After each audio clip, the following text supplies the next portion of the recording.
And good.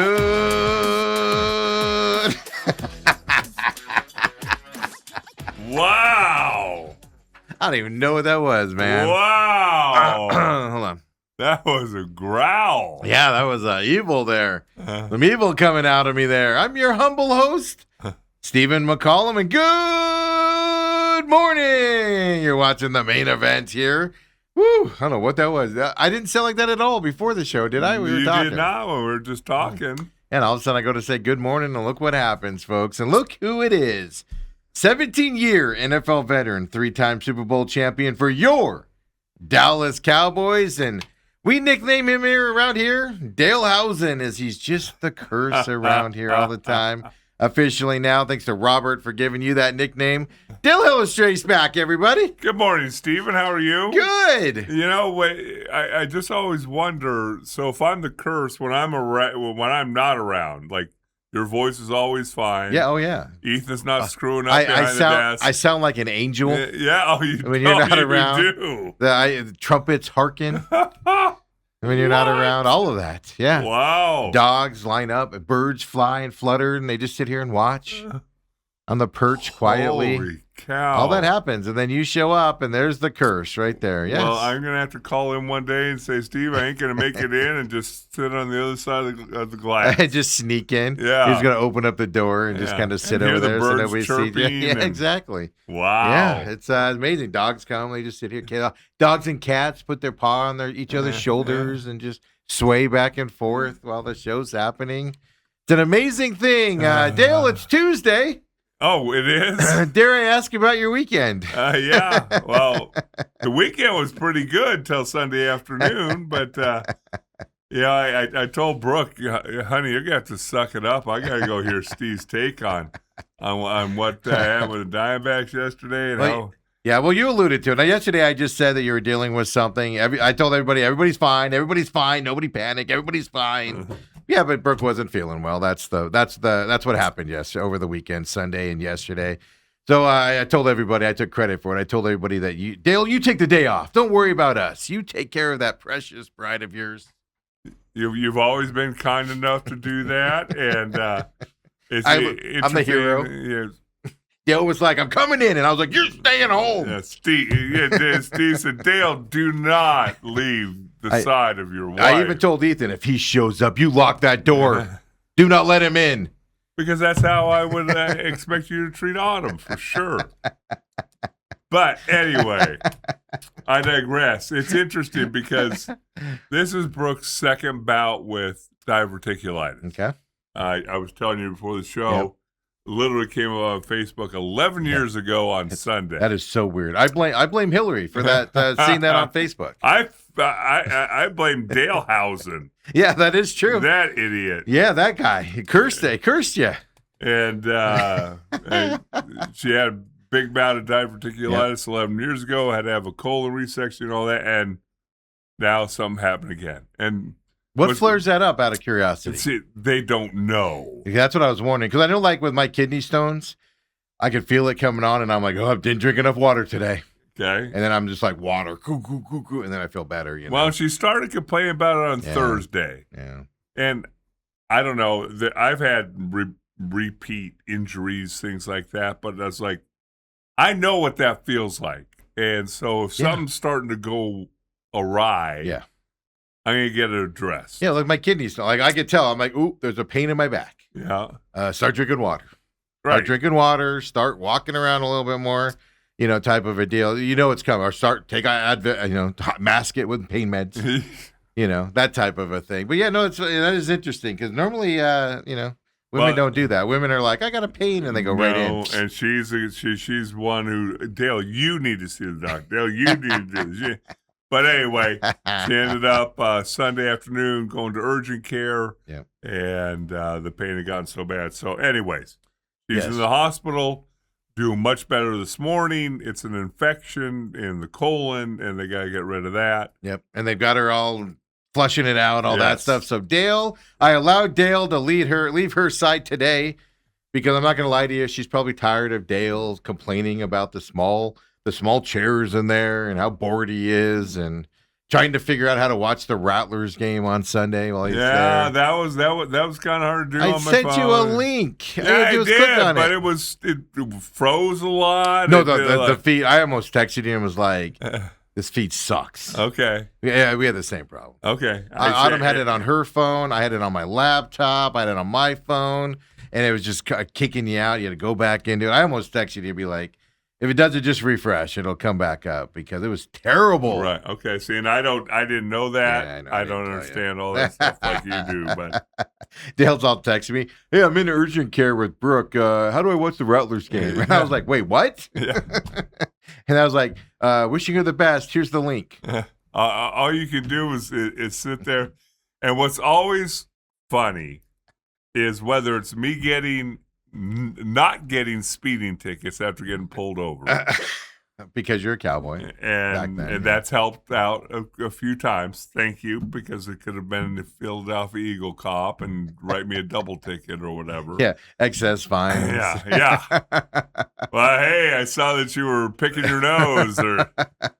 But anyway, she'll always look at me and said, "Dale, how do you learn your lesson?"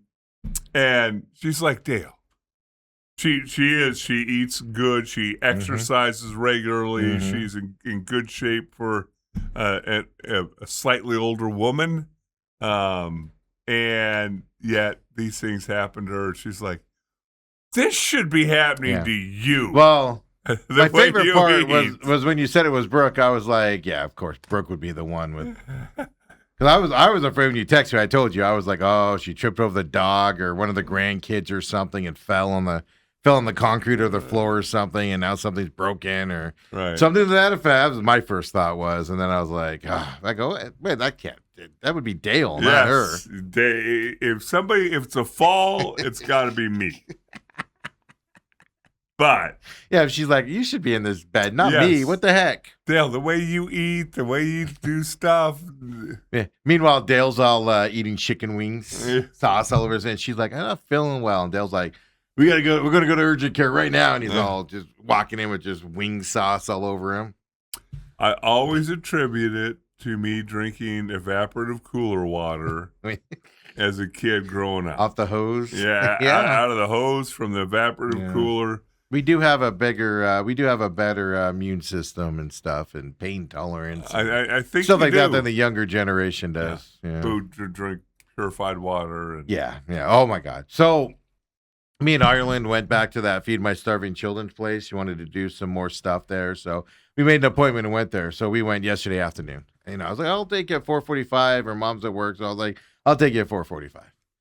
We walked in, Dale. And it's funny you brought that up. There was a group of like 7, 8 people that were all walking in together. Dale, every single one of them had a little thermos of water with them as they're walking into the place. I'm like, you literally just left your car to walk into a lobby. Right. And now you're going to be doing this where you're not allowed to have anything in there. It's food service, you're packing stuff and things like that. And I just remember, yes, that's funny you said that. I literally look at these young kids like, all 7 of you have a bottle of water with you, container of water. And you just walk from your car into here. What? It is a completely different world, and I think there's a lot of good things about it, Steve, but there are some things. Oh, don't get me wrong. We were unhealthy back then. I mean, in terms of that. Well, I was reading. But you adapted. Yeah, well, that's the thing. I mean, you knew. I mean, I was reading, I think it was last week, was something like the 25th anniversary or something of the Corey kid, from Minnesota Vikings who died in the heat related because he didn't get enough water, and then things changed after that. The anniversary of that was just last week. Yeah, that obviously a tragic situation. I've always said this back. I grew up here. I was born and raised in Arizona. Yep. I went to Saguaro High School. We used to have 10 days of two-a-days. Full pads, 10 days, two-a-days. And 6 to 8 in the morning, 6 to 8 at night. Mm-hmm. You got 1 5-minute water break. Yeah. And if you were screwing around, you didn't even get that. No, if you were bad practice or whatever. And nobody died. Nobody died. Yeah, I'm sure. But here's the thing. I'm sure people did, but it was a rare, it wasn't something that was blasted all over the news. Well, no. Because there was no breaking news, boom, boom, boom. But anyway, we were outside all the time. We either watched one of 3 stations on TV. There was no Sega Genesis. I remember the 121-degree day here in Phoenix, whatever summer that was. I was out playing shirts and skins on the basketball court that day. Yeah. To the point where I got so sunburned, I had water blisters the size of Texas growing on me. I couldn't sleep at night. It was so bad. Hold on, you're on the skins team? Oh, I was, yeah. And I'm pasty white too, folks, in case you haven't noticed. I was blessed with Irish skin. Oh, yeah, my back. I couldn't sleep for like 3 days, just basking in aloe vera. My mom had a tree, and I was just cutting branches off and just rubbing them. Water blisters everywhere. It was that bad of a sunburn. I didn't go to the doctor for that. Nowadays, you'd be rushed to the hospital with all these ointments and everything, and just suffered and learned my lesson, and we moved on, right? By the way, Corey Stringer, 2001 is when that happened. So 25 is the 25th anniversary. Okay. Last week of that as well. But it was just interesting that you brought that up, because yesterday I walked in and I was like, you literally just left your car, walked 100 feet into the place.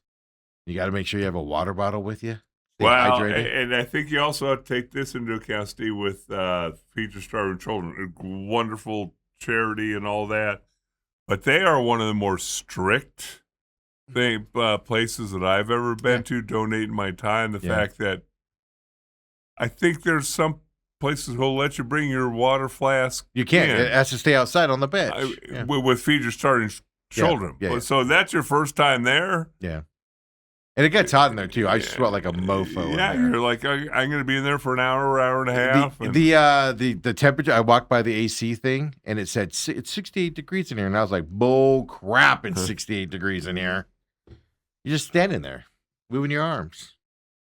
So it's just funny. I don't know. It's just funny. The water bottle thing just kind of cracks me up, because you don't see anybody in our generation walking around with it. And now I know there's, the ladies love their thermoses and, all that stuff and everything. But just 7 people. It was just funny thing that just caught my eye yesterday. Right. Cracked me up a little bit. So that was Dale's experience. Everybody's fine. Everybody's good. Yep. Dale's, abandoned her to come back today. Robert says Stringer. Thank you, Robert. As well. But 25 years ago, changed the outlook on that. Now then there became mandatory water breaks and water practice on during the certain field. days. I mean, because obviously I've coached the last 25 years, and I'm like, so there's literally water behind the huddle. Yeah. And between plays, you go back there and like you said, they're practicing 6 a.m. They're practicing before school. Right. To stay out of the major heat of the day and stuff like that. Oh, I mean, that's the coolest thing about SC. I see it at other schools, too. They have like a giant water thing, and it's got these hoses off of it where you squirt water in. 8 guys can drink out of there or whatever. I'm just like, that's the coolest invention ever, man. They also have a thing called a temperature humidity index. And if it hits a certain level, boom, you're off the field. Can you imagine that when we were kids? Nobody ever told me to leave the field. No, if anything, they're like, you're going to suck up and you're going to do this properly. We used to go out to practice, and then we can move on to whatever. Quit bitching about the way we grew up. Old man, stay on my lawn. But in Dallas, you walk out of the locker room to go on the practice field, and there's a TV. We practice at 2 o'clock.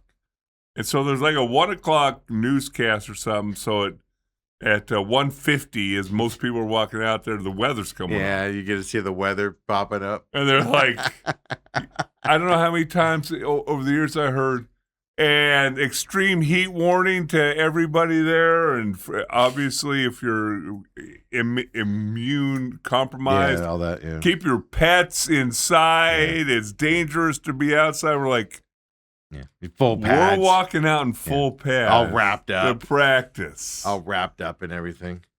Robert says, if it makes you feel like nobody cared about us back in the day. Yeah, they didn't. That's what kids today don't realize. It's not going to kill you. Yeah. And if it does, you're just weak. Don't be a wuss, Steve. Adam said, one thing I don't miss about teaching in Arizona is no recess heat advisory days for the first 4 to 5 weeks of school. Yeah, Dale, that's what they would do. They'd be like, it's too hot for kids to go out to recess today. Dale, we would go out and there would be metal slides we would slide down. Remember the monkey bars? Pure metal. And we'd be up there, ooh, ow, ooh, ooh, playing on them, running around. Now everything's plastic, not as hot. Well, with shade canopies. Yeah, shade canopies, yes. You know what our shade canopy was? The sun. Oh, my gosh. It just cracks me up. But it's just funny you brought up the water bottles. It got me on my rant there on that. I mean, take care, drink water. I'm not saying don't. No. It just to carry it around with me all day. I just have no interest in. I'd leave it everywhere, man. Yeah, you'd have to start off with 20 because you'd leave them everywhere you've been. By the end of the day, I'd have 0 and have to start all over again the next day with 20 again. I'd keep it in business if I had to do all that stuff and everything. But so everything's good with Dale. He's good, fine. Yes. She's recovering, still in the hospital. Probably get out tomorrow. Brooke will get out. Brooke will get out tomorrow. Then Dale will be back in his prison. I said it, not him. That was me that said that. Steve, I have a happy 38-year marriage. I don't know what you're talking about. She's going to take advantage of this. Dale's going to be loading the dishwasher, vacuuming. No, she full well knows the house is going to not be in the tip-top shape that she's used to it. She's going to get home and be like, what have you done while I've been gone? Who's taking care of the dog? That's the big question. Yeah, that was her greatest concern. Yeah, she didn't care about anything. No, Dale, how are you going to be? Doesn't care. You know what? We were talking about this yesterday, her and I. Brooke has this knack for befriending people. And our entire neighborhood that we moved into about 5 years ago, a lot of them been there for 30 years and didn't know each other. Oh. Didn't talk to each other. Now they have and parties. Now they're all walking their dogs together and they're friends and we're playing cards together and all that. So our next door neighbor's been kind enough. She loves dogs. She comes over. Mila likes her, so taking care of her. Is that emasculating? Like, is that embarrassing to you that somebody else has to come over? Not one bit. Just so you know. That's like the time I had to have somebody come change my tire because it was raining and it was like this skinny little. She weighed like 120 pounds, and she changed my tire in the rain while I sat inside the car, dry skippy. I feel the same way about the dog, though. When somebody else has to come over and walk the dog, I'm gonna roll down the window just a little bit. No, it was all through the app. No contact was made. I was dressed up. That's emasculating. I was dressed up. I was headed to the event. I couldn't get away. Oh, God. It would have ruined my evening. I know, but that's how I would feel if somebody else walked in my house and was like, "I'm going to walk your dog now." Meanwhile, you're eating Doritos while watching TV. No, we make sure that I'm out. Her and I coincide. Yeah. You don't want to see me walking out of the bedroom in my underwear. Yeah. Oh, you're here? Good morning. But anyway, maybe Mila's doing fine. That is Brooke's main concern. Yeah. So. She didn't even care about you. She's just like, you'll survive. What's up with that dog? You'll figure it out. I just always laugh because that time she went out of town and you were in charge of the dog, and not even a day later, daughters start showing up around there going, hey, we're going to go ahead and take her for the night. Now they don't even ask. I haven't seen you for a couple weeks. Just every excuse in the book to come check on the dog on you. And all that stuff. But Dale, since you were gone yesterday, quick question for you. Were you able to log in and watch the Rattlers game? I got to watch bits and pieces. Pretty dominant performance from what I could see. Yeah, no, I told you, their defense, they have a chance to go and get to the championship game strictly because of their defense. Right. And their defense was lights out to IFL standards. And by the way, we still allow a ton of points, but yeah. We talked about a little bit late last week about the signing of Snead. No announcement until game day or whatever. He was warming up. That's how I found out. I saw him warming up. And the fact that when you look at it, I saw one little blurb from Kevin Guy saying that, hey, you can never have too many quarterbacks. Yep. That's why we signed him. So they had 3. But there was no change in the starting quarterback. Nope. It's still Myler. Yeah. And Drew Powell's still the backup. Okay. And in that game. This week, this is the week. Usually if you sign somebody like a lineman or somebody, they usually, kind of sit out the first game. Right. And then they're in there the second game. They did that with a couple linemen this year and things to that effect. It gives you a week to go. So this week, we'll see. Myler played well enough that I don't know if you can switch from him. Right. He played well. Now, they got stopped a couple times on down. That's the frustration Kevin Guy has is turnover and downs will kill you in the IFL. If you get one, you could lose the game if the other team just keeps scoring every time. So if you have two, it's kind of like getting up there. I know I can tell you right now, his philosophy is two's too many. Type of a situation. So I don't know. It's interesting to go, but I mean, they signed him for a reason. You would think. There's a reason they signed him.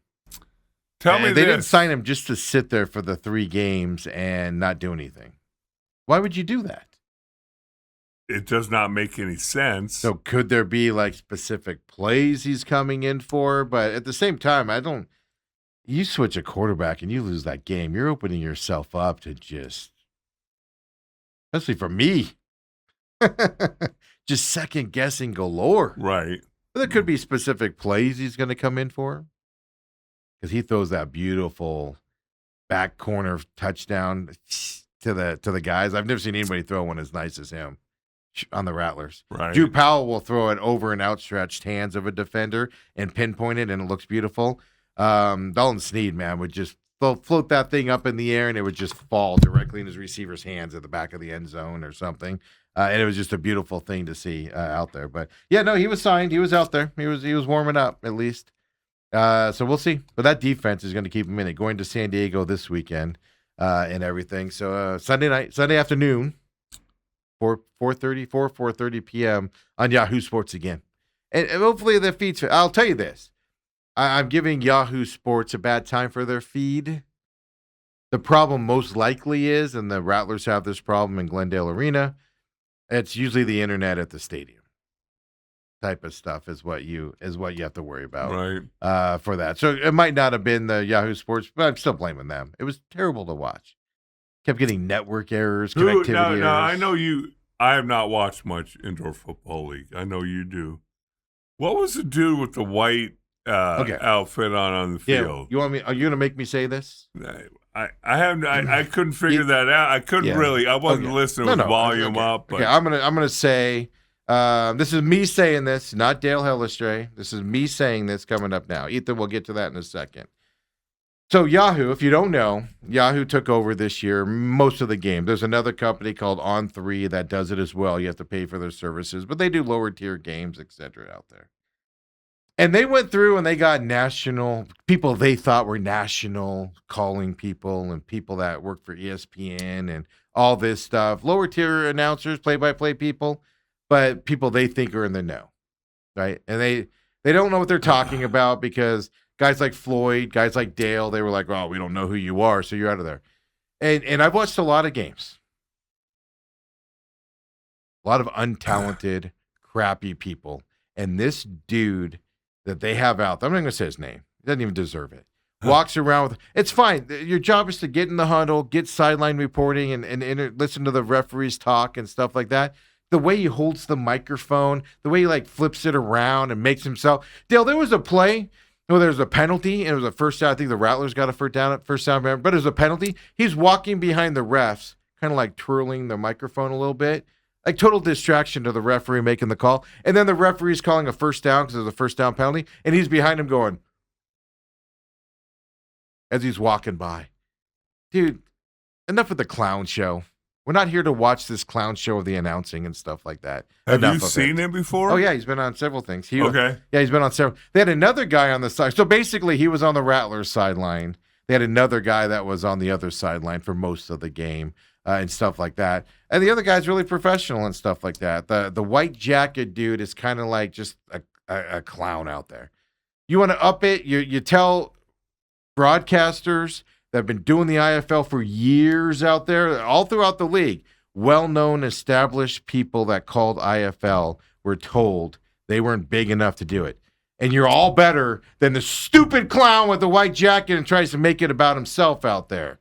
It's a joke of an announcing crew and makes everybody look stupid. I couldn't stand it. I hated every second of it. And I've seen him throughout the Really? year. Okay. Yeah, I've seen him throughout the year. It's ridiculous. It's dumb. Now, he doesn't always wear the white jacket. He put that on because it was playoffs.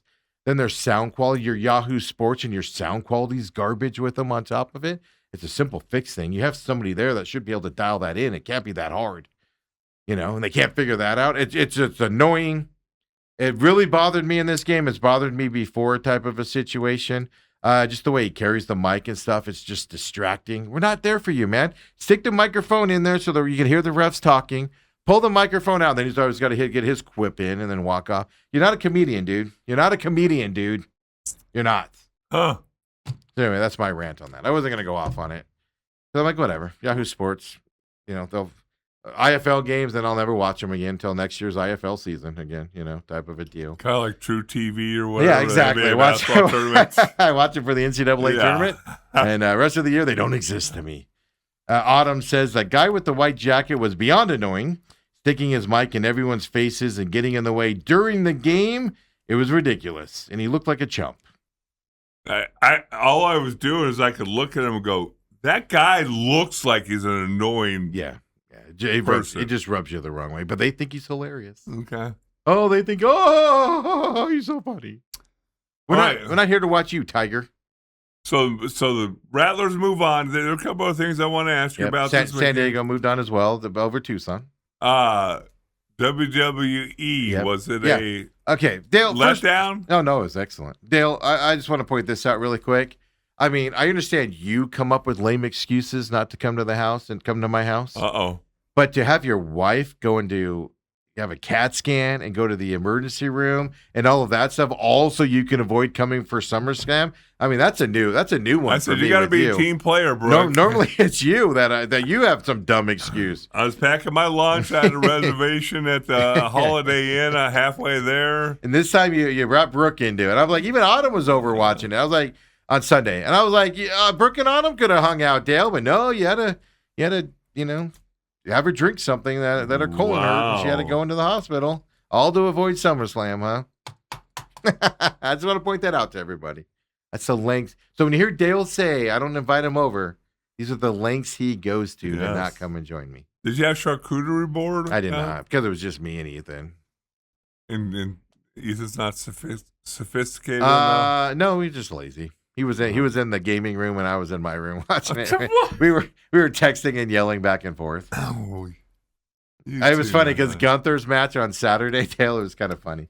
So I'm in the room and we're talking and Gunther match. I'm gonna go stab my eyeballs out. I can't stand Gunther because every match ends the same. It looks like he's gonna lose, then he ends up choking the guy out and then he submits, and it's just stupid. It's the stupidest gimmick on the planet. I don't like Gunther. I hate everything about Gunther. To me, he's a bathroom break type of a match. It's just ridiculous. So I leave Ethan and I go and I go, it's stupid. He's just gonna submit the guy after 10 minutes, whatever. So stupid. It's a waste of time to watch it. So I go in the room and it's on, and I'm doing other stuff. And then he submits the guy, and all I do is I text Ethan and go, "Told you." And he's yelling down the hallway, and I'm yelling back. Did I see where somebody handed over the championship crown or something? The belt? Well, no, I mean, lots of turnover, in the belts and stuff like that. Is somebody retiring? Well, Brock Lesnar. I thought he retired last one. Well, in WrestleMania. So I told you that theory. That was a surprise retirement. And I'm pretty sure WWE went, all right, what's it going to take to keep you here through SummerSlam? I think that was the deal that happened there. But that was he's that big of a draw. Oh, my God, he's huge. Yeah. He's a big dude. Yeah. And did a Hell in the Cell battle with and everything. Two big boys battling it out there. Daly tore the ring up where you could see the wood underneath it. I was like, oh, yeah. Cell. Yeah. Everything goes. No referees. Everything goes. Can't escape the cell.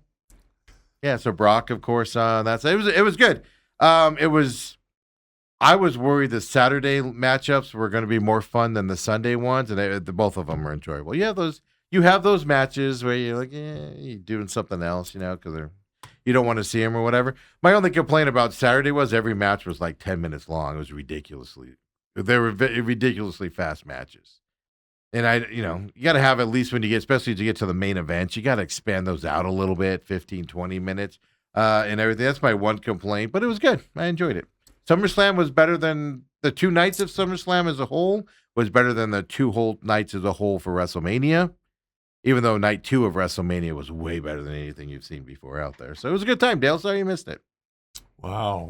Oh my God, Donhausen came out, and you had the little guys come out and help him out. It was beautiful. It was a great match. Who did he put a curse on? Pretty much everybody.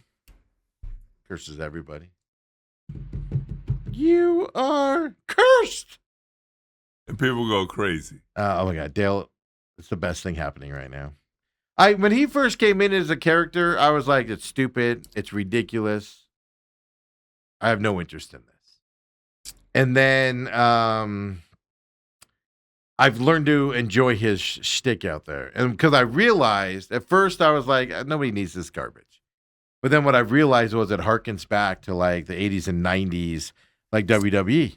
Because WWE has a tendency these days to take itself really seriously. Like it's everything serious and everything's like in line and da-da-da. And he just comes out, man. He's just fun. He just comes out. He just doesn't take anything seriously. It's like a comedic effect type thing, but then you're kind of into the match and stuff, so it's not like a fake deal. He just shows you bring more personality into wrestling. Wrestling went very corporate over the last like 10 years, where everybody's stoic and tough and all of this stuff. And even if you do go out on a limb, you don't go that far out there. And he brings that old charm back again and stuff like that. It was pretty fun. I'd show you a clip of it, but it would be instantly taken down by the police copyright gods out there. Yeah, as well. Robert says Brock and Oba threw each other around like they weighed 100 pounds. Yeah, I mean, these are 300-pound men that, Dale, their muscles have muscles. Their muscles have muscles have muscles. Yeah, and they're just lifting each other up. Brock at one point fell. He picked him up and slammed him down. And Oba's what, 6'6", 6'8"? And Brock was at his shoulders and fell on his back. Boom, under the ring, was thrown on the back. He just falls 6 feet, Dale, under a ring. No problem. That's nothing. Remember when you could throw around 300-pound men like that? Yeah, and I was thinking that would be like Larry and Alan and I wrestling, but I'm going to throw Larry so he takes a little running start and he jumps so I can throw him. No, that's the thing. The big guys don't jump. They can't. They're too big. The smaller guys will do that stuff where they do that whole bouncy thing to help you get up there, and some of that is self-preservation, because if somebody doesn't get you up, you're going to fall weird and, could get hurt and stuff like that. But no, these big guys, man, they're not running and jumping like you're talking about. No. Yeah. 6'6" is his height. So if you're being thrown down and he has you over his head or up to his shoulders, you're falling over 6 feet onto your back, Dale. There's actually a great picture of Brock, and he's literally just like wide eyes open, and he's just looking up. He's just flat with the ground. And he's got to be 5 feet, 5.5 feet up in the air. And he's obviously falling down the thing. And he's just sitting there flat back, everything. Just great picture. Great picture. Dale, it was good. It was a fun time. Sorry you missed it. Well, I'm happy for you, Steve. I'm glad it was a good weekend. I know. What I should have done when you asked for the Rattlers link and how to watch it, I should have just sent you the WWE link. Yeah, what am I watching? No, don't worry about it. That's the Rattlers game. Just watch it. We, of course, have the MLB trade deadline. We'll talk about that excitement on the Diamondbacks front. Every team around the Diamondbacks in the playoff hunt got better, except for one yesterday. We'll talk about that coming up. Cards Camp updates. Of course, Larry to the Hall with Coop when he comes here as well. Bijan got paid today, Dale. I did see that. 3-year deal, max value $75 million. That's basically, my math is correct, $25 million a year as well. What's significant about this? $51 million guaranteed, highest ever for a running back, and he is now officially Pride from Tucson, Arizona, folks. Highest paid running back. Yeah. Second most amount of guaranteed money. I'm sorry. Yeah, second amount guaranteed. Oh, wait, is it second amount? Who has more than him? Saquon was less than him. Wasn't Saquon 50? Guaranteed money. Yeah. Think about it. Think close to home, Steve. Oh, the Love got more than 50? 53 million guaranteed. So it goes Jeremiah Love. This is guaranteed money. That guaranteed money only. Love, Bijan Robinson, Barkley, and then Austin Gente. Yeah, I didn't even think about Love. I didn't put him in that category as a rookie. Yeah. All right. But he is the highest paid running back. Yes. Yeah. And rightfully so. Oh, he's a stud. You know. Hopefully, you're hoping Jeremiah Love can get into the conversation of being compared to Bijan Robinson. Yes, in the conversation. In the conversation. I'm not going to say he's going to get there. I'm not going to say he's going to surpass him because we're talking rookie. And Bijan's been in the league, 3 years? Is this his fourth year now? Going into his fourth year? Yeah. So I'm not going to say he's going to get to that level because anybody that at this show a couple years ago, man, I used to just follow Bijan. And I'd always play the clips of him, like in slow-mo of him making some ridiculous move out there and stuff like that. Like I just love the way this kid plays football and what he can do out there. And it sucks that he's on the Falcons because they don't utilize him properly and they misuse him. And it's just like, dear God, just put the ball in this kid's hands. Let him do some magic. Yeah, they kind of did him a disservice, but yeah, again, hell of a talent, and it's great that he's from Tucson. Yeah, I mean, oh my God, could you imagine that type of money in Tucson? Oh, yeah, God, jeez, oh my God, I've never seen anything like this before. Sorry, Tucson, I had to do it. I don't know. I had to do it. It'd be a whole lot of money up here in Phoenix, too. I had to do it, Tucson. Could you imagine the gate he would have to live behind in Tucson as well? Did you see Aaron Rodgers yesterday on Pat McAfee? I did happen to see a little bit of that. Aaron Rodgers is... I don't like Aaron Rodgers. No. I don't like his personality. I don't like him as a person. As somebody I've never met just from afar, I just don't like a lot about him. But he's one of the best quarterbacks to ever play the game of football. And I constantly say, the reason why you Packer fans don't have more championships, you can put squarely on Aaron Rodgers. He kept you guys back all those years. Remember those playoff runs with the Cardinals where he couldn't get past them and everything? And he always complained he didn't have enough wide receiver help while he was commanding so much money from the Packers. And that's the stuff I'm talking about here with Aaron Rodgers.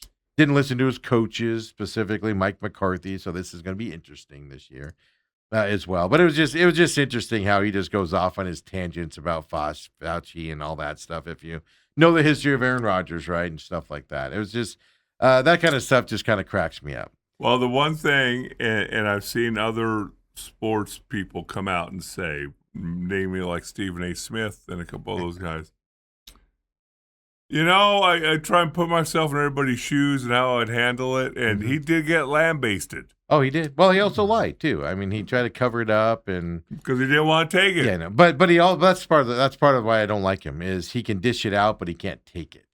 Aaron Rodgers is the type of guy that can tell you you're an a-hole, but if you call him an a-hole, he's mad at you. Ask his family. No, it's kumbaya. Oh, now they're all better. Now they're getting better. That's because the family knows they can't say anything to him.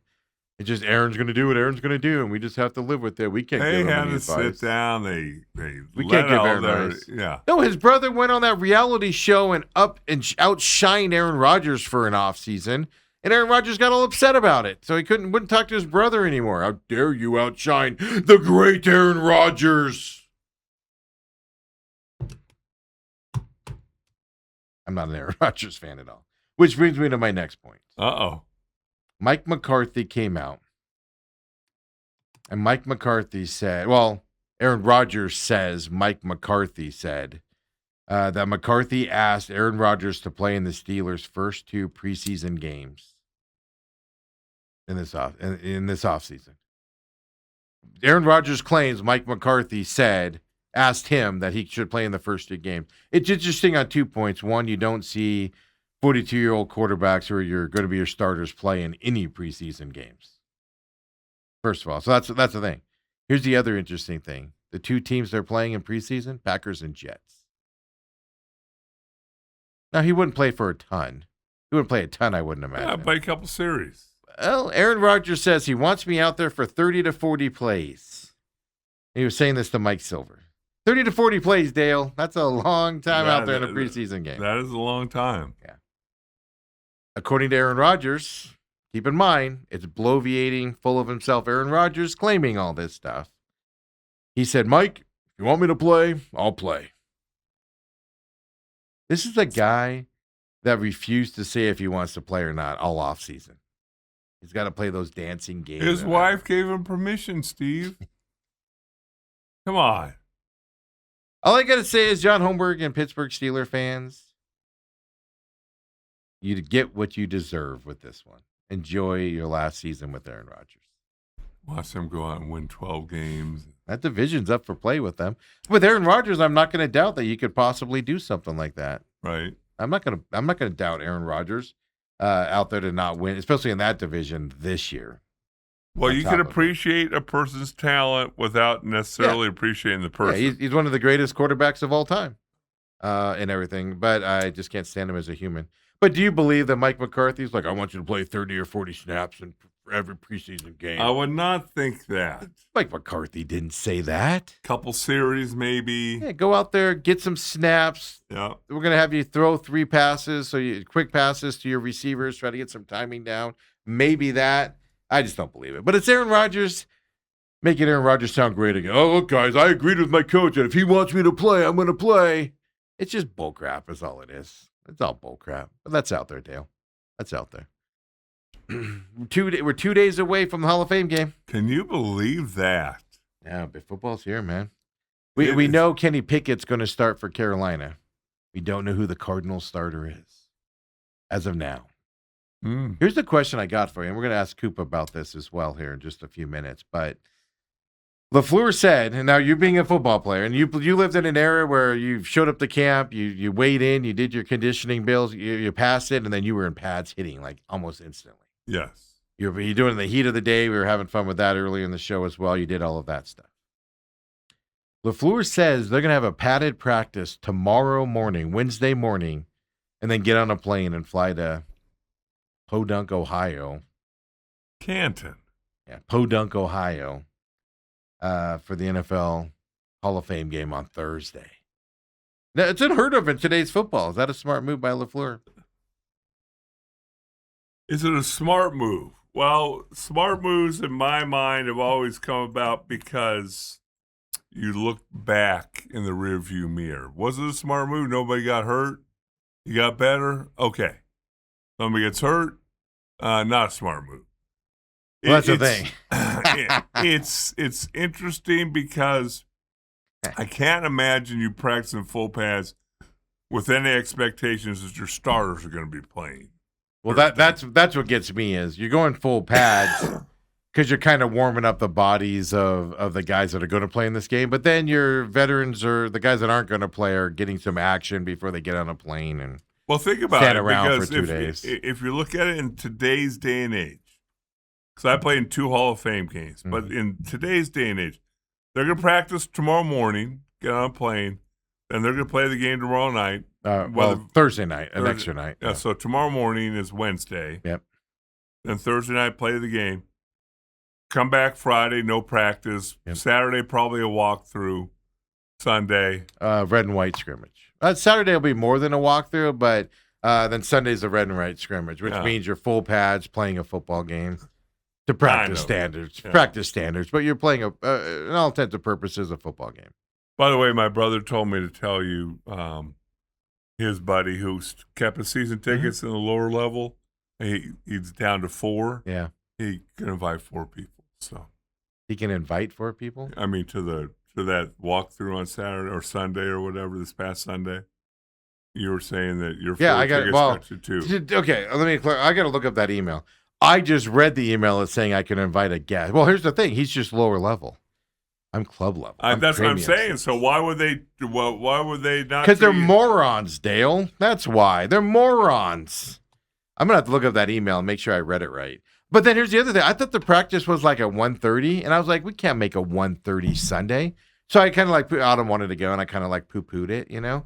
And then I read later on it wasn't until 4. Yeah. And I'm like, who's going to a 4 to 6 practice on a Sunday? What are you doing on a Sunday? Too late watching SummerSlam.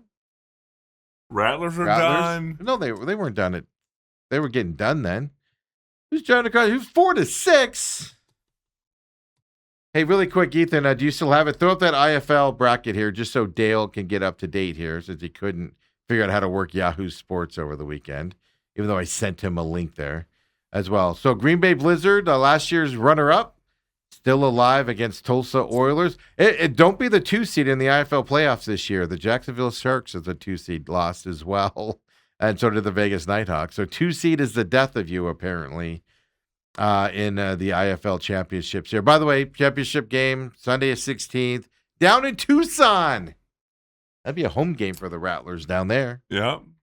I know a lot of I saw, actually, watching that game, a lot of Rattlers fans were really close to the sideline there on the first couple rows. I saw a lot of Rattlers jerseys and season ticket holders I recognized down there as well. You know, they do a really good job of on their fan posts and all that. Hey, you going? Where are you sitting? All those things. So and Vegas is easy to get to. So San Diego, 4:30 on Sunday though.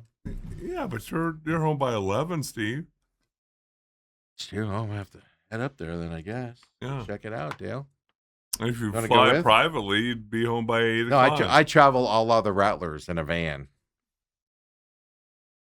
Yeah, those are always interesting with your boy Kevin Guy. When we come back, well, Bruce Cooper's in the house. We got a lot to talk about. Larry's enshrinement. I challenged him last week, which shouldn't have been hard. Just tell us about the man, Larry. Everywhere Larry's going right now, Dale. Every article I'm seeing is about his football career, and it's fantastic. It's great. It's Hall of Fame worthy. But I want to know about the man. We know the stories, especially on this program, about buying pallets of turkeys and waters and all of that, supporting our community. But I want to hear about Larry the man and what sets him apart. From a guy who's broken bread with him. Exactly. That's why I asked Bruce Cooper. Yeah. Nobody better to ask, I don't think, to ask about that. So he's coming in here. We'll talk about that coming up. Cards updates as well. Diamondbacks trade deadline. My opinion is... How'd they do yesterday, Steve? They preceded me in a nap. The Diamondbacks. They were napping during the trade deadline. Did they win yesterday? Oh, did they win? Oh, they did win last. Oh. Last I heard, that's the name of the game. Did you know who wasn't in the game last night, Seawald? And I was wrong I said they DFA a pitcher yesterday, and I was wrong. They did not DFA Seawald yesterday. I guess we're going to have to play this game for a while. But they made a move on somebody else. So Bruce Cooper said would pitch again for the Diamondbacks. Uh-oh. You got to call that out. Come on back, folks. Bruce Cooper coming up next.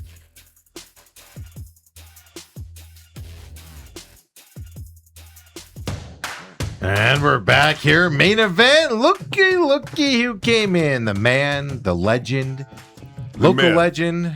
I don't know if he's a myth. He's real. I'm touching him. Yeah. He's real. Bruce Cooper joins us on Tuesdays as well. Bruce, first of all, how you doing today? Doing great, guys. I'm out of the business, if you will.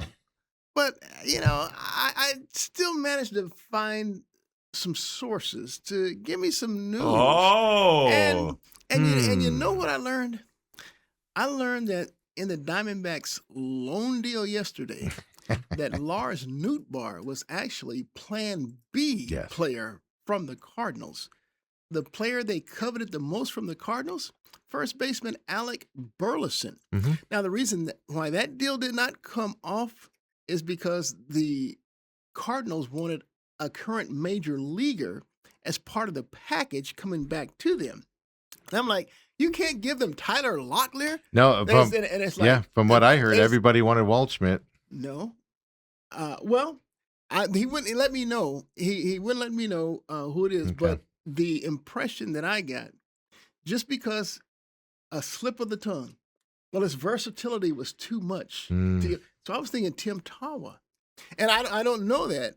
But Tim, for the Cardinals, Tim Tawa and whatever else. Yeah, you get more for from Alec Tim. Burleson. Yeah. And one thing I didn't do, I thought about it. I only thought about this coming in. It didn't hit me to ask it because I'm like, does Burleson Is he a free agent after this year? He's still under control. I think he's under control through 27. Don't quote me on this because I read a lot about players yesterday. I want to say he's good through 27, but don't quote me on that. But yeah, and I don't blame the Diamondbacks. If Tim Tama was part of the package that the Cardinals wanted to unload Burleson, even though I watched later that night, Burleson hit 3 Did you see what he did yesterday? Hit 3 home runs against the Cubs. I'm watching that game yesterday afternoon, and I'm just like sick to my stomach. I'm like, this guy could have been a Diamondback guy. Yeah, but you know, 3 home runs, upper deck home runs yesterday on top of it. Is Burleson free agent or is he under control? I'm looking it up right now. Okay. So give me a second here. All right, because that would make a difference. So, and I still wouldn't want to give up Tim Tama. I heard that everybody. What I was told was everybody was asking for young major league talent, not minor league talent, for it, and they didn't want to give any. But I heard pretty much everybody, is what I was told, wanted Waldschmidt, and that he was a non. There was an absolute. You cannot have this kid, and deals fell apart because they said no to Waldschmidt, and they didn't want anybody else. Well, I'm telling you, that's what I was told for a majority of them. And you're probably right, but as it relates to the Cardinals, I do know that. Waldschmidt doesn't offer the versatility. I don't have the dares here, but he does have long-term club control still, which is probably why they wanted a major league type player. Because the longer the club has to control it, the more you want in return. Well, we do know that Tyler Locklear was not what the Cardinals wanted back in return. Right? Yeah, that's true there. But that's what I heard. I mean, it basically, and look, honestly. And I heard Mike Hazen. I didn't hear him. I read something. I have a clip from him where he was a little upset that he didn't pull off more. Yeah. And I think when I was reading that he didn't want to wind up in the same position that he did a couple years ago when the Diamondbacks were forced to go with a bullpen arm. And I don't think that'll be the case this year, even though they didn't get a pitcher. I mean, when you have Soroka. Yeah, starting a minor league assignment, I believe today even. It's coming up. I can't remember what day. It's either today or this week, along with Lawler. Well, J Mart and J Mart. I'm like, okay, Martinez. Okay, you're right, Justin. I feel like I got to say Martinez because people might be going, J Mart. Who are you two talking about? Martinez. Very good, Justin Martinez. Yeah, and so those guys are close to coming back, and I'm telling you, there's not a reliever. Outside of maybe Miller, who I found out was available through you, that I would like over J Mart. I heard the ask for Miller was through the roof to where everybody was like, we're not giving up our whole team for this kid, even though long-term control and all of that stuff. I don't blame the Padres. But he was out there. He was shopped around. People called about him, and they talked about it. Yeah, and so now I'm looking at, okay, those so I'm just a starting pitcher short now. Because Soroka comes back. Mm-hmm. And I already know that I'm sending one of the youngsters down, either Brad or Drake. And so now I didn't expect to hear this news that the Diamondbacks moved Gallen to the 60-day deal. Yeah, you told me we'd see Gallen back up here again. Yeah. I told you there's no chance in hell he's coming back up. Not going to see him again, man. You don't put a guy like 60-day IL, which means he's done. I mean, he technically is available for the playoffs, but you're not bringing him back for the playoffs. Yeah, and then I'm not sure where Ryan Nelson is, but I do know that I still keep hearing that Burns still has that target date. End of September. No, Torrey said end of August. Torrey said yesterday. Is looking towards. He said beginning of September, so people kind of equated that to possibly at the end of August. You could see him possibly come back at that point. Torrey said that yesterday. Yeah, about Burns. So you're still going to get Burns back. So here's the deal. So I don't think the Diamondbacks would find themselves in that similar situation in 23 as they would, going forward here. So I'm not upset that they didn't get an arm, but I really would have liked a Alec Burleson. I wish that deal could have come through. It makes it even look even worse, like I said, with what he did last night. I mean, folks, if you didn't see it, he was half swinging, launching balls into the second deck last night in his debut. Last night as well. Well, here's my question for you in terms of, and we'll play the Hazen clip in just a second. You were talking about and stuff like that out there. But every big bat that went, you wanted the guy from the Giants, Arise and everything. You wanted him, and he went for fairly cheap to another team. And what we found out afterwards, Hazen was talking, and everybody wanted major league talent. the Diamondbacks, what I didn't know, the Diamondbacks have no good talent in their minor league system. Oh, that's not true. They had 2 guys in the top 100 going into the trade deadline yesterday. I don't give a rat's behind. Nobody wanted their talent. I don't give a rat's behind about what that the ESPN think their top 100 top is. 100. Look, I have seen Jose Fernandez play this year. Extremely impressed with him. Absolutely. Love his potential going forward. I've seen both Tommy Troy and Ryan Waldschmidt play. I'm like, wow. But they're major leaguers now. Well, they might go back down, but they're major leaguers. You consider them major league talent, don't you? Well, I wouldn't consider them a minor league prospect now. I'm considering them part of the upper league team, major league team. I didn't know you were considering that. Waldschmidt's not? I was considering them the minor leagues because that's where they started the season at. No, I think they see their future. And they only got elevated because of injury. And then I see Jordan Lawler's coming back soon. So what are the Diamondbacks going to do there? Now I already know that when J Mart comes back, one of the roster moves you make is you DFA Sewald. Sewald, yeah. And here's the deal. I said he would make that move yesterday. Yeah, and here's the deal. Yeah. I'm not going to go back on my praises of Sewald earlier because the dude was rock solid. 23 saves and 24 opportunities.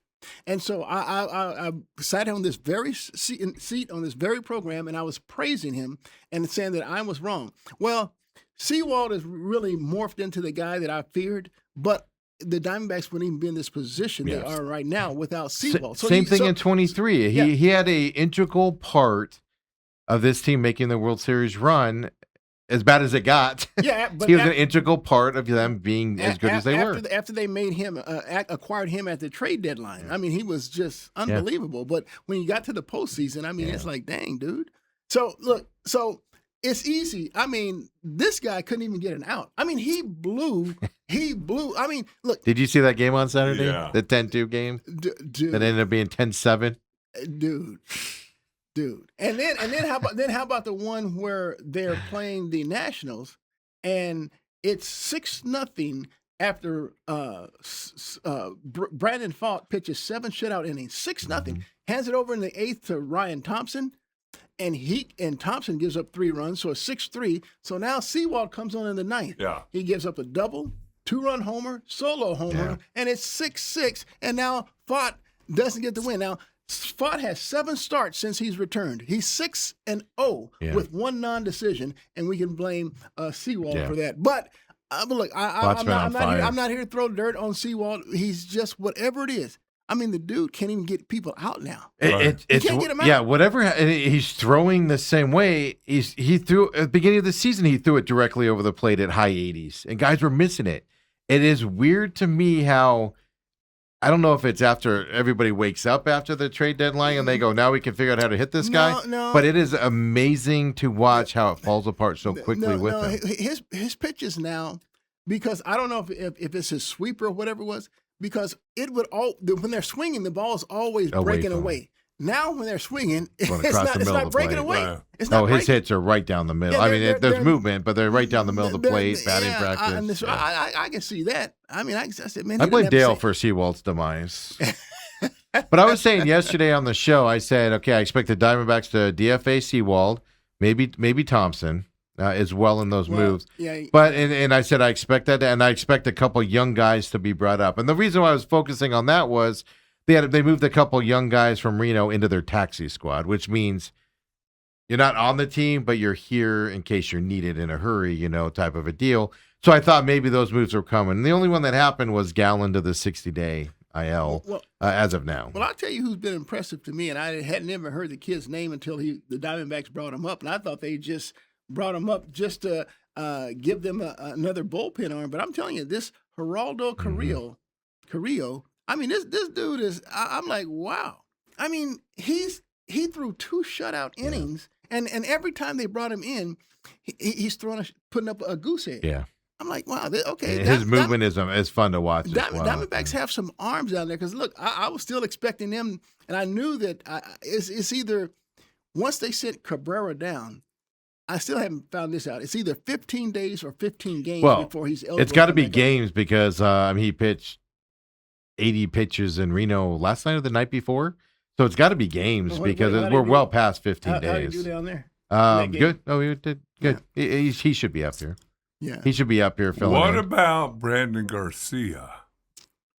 Who got in yesterday? Dude, I'm telling you.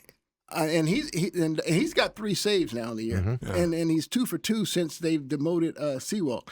This dude, now his stuff, I mean, I'm like, dude, why are they swinging at his stuff that they're swinging at? Is like lowing away and in the dirt. Mm. So I can only think of another pitcher that threw something like that, a nasty left-hander. And his name was, I think, Randy Johnson or something like that. As a lefty, yeah. I mean, and so Garcia kind of has that kind of some type of splitter or slider or something like that.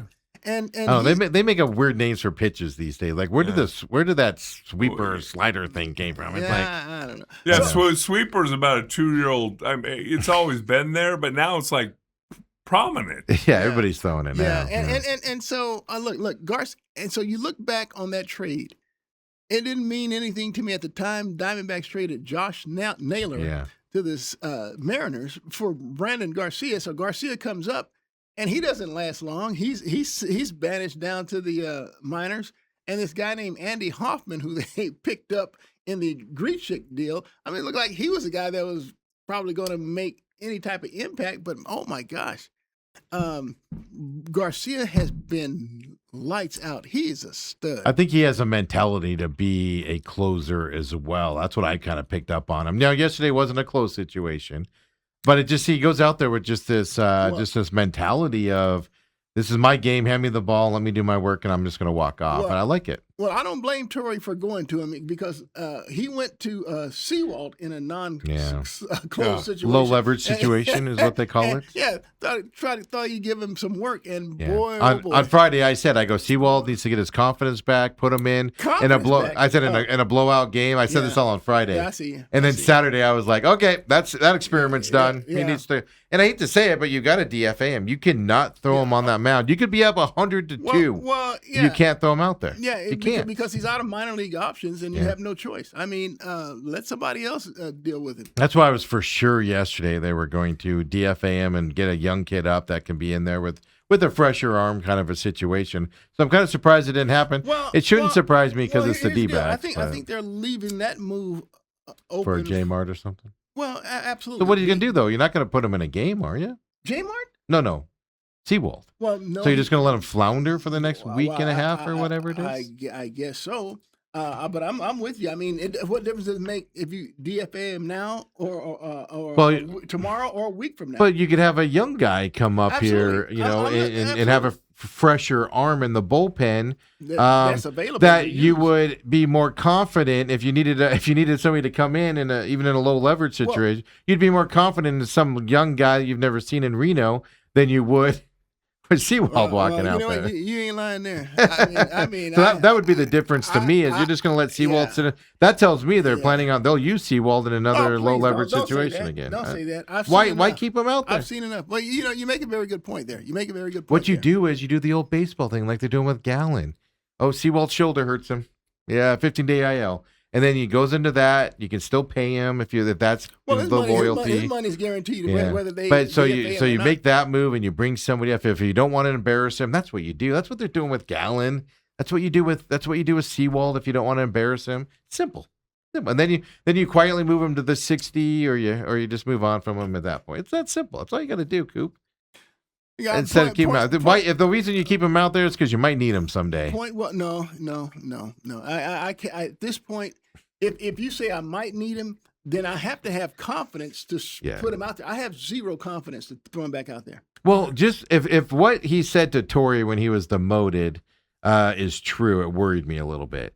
According to Torrey, when they told Sewald he's not going to be closer, his response was, and I'm paraphrasing here, his response was, hey, whatever I need to do for the team, I'm more than happy to give up my closer role. I'm paraphrasing that here. And that scares me a little bit because I want somebody who gets told they don't have a job anymore to go, what do I have to do to earn that back? Get me back out there. I'm going to earn that job back from you right now.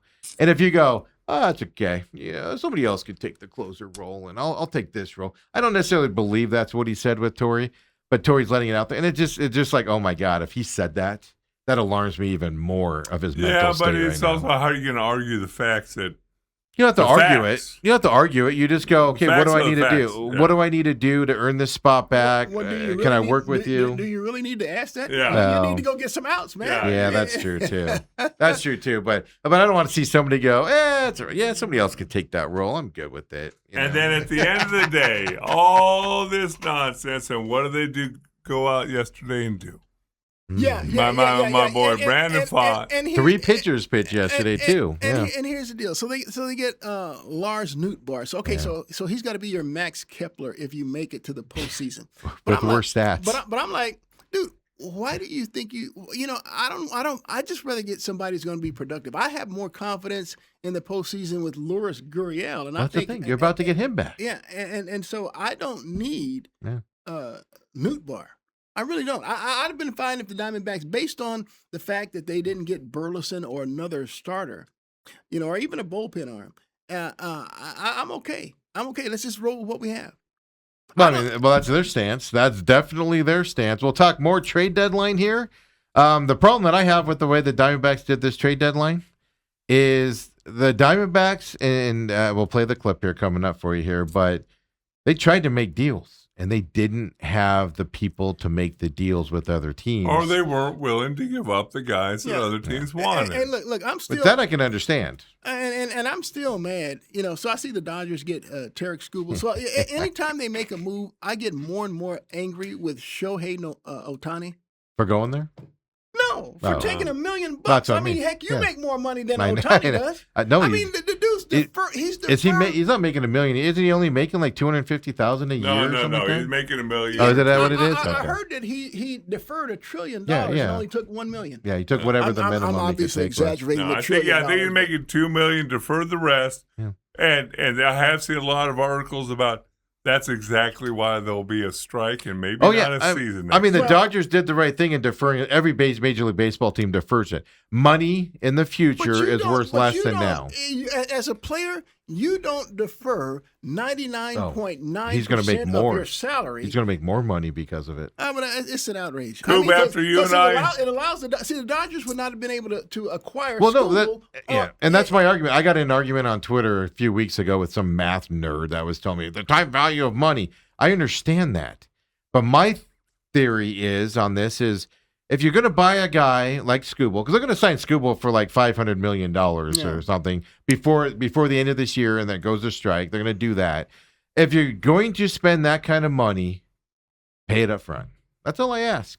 Yeah, Pay it up front. and- Don't defer it for the next 30 years. Pay it up front. And the Dodgers, like I said, if Ohtani takes his money like he did with it when he's with the Angels, the Dodgers would not be able to have Skubal and some of these other. Well, that's the thing. studs. No matter if you have unlimited money, you eventually run out of money. Type of a thing. Let's take Dale knows that. I.e. the Live golf tournament, but Yeah. Yeah, the PIF, billions of dollars. You eventually pull the fund on it.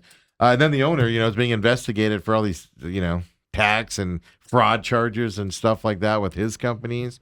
It's just an interesting take there. When we come back, we'll keep it going with the trade deadline because, as I said, everybody the Diamondbacks are going up against got better yesterday. And the Diamondbacks getting better internally.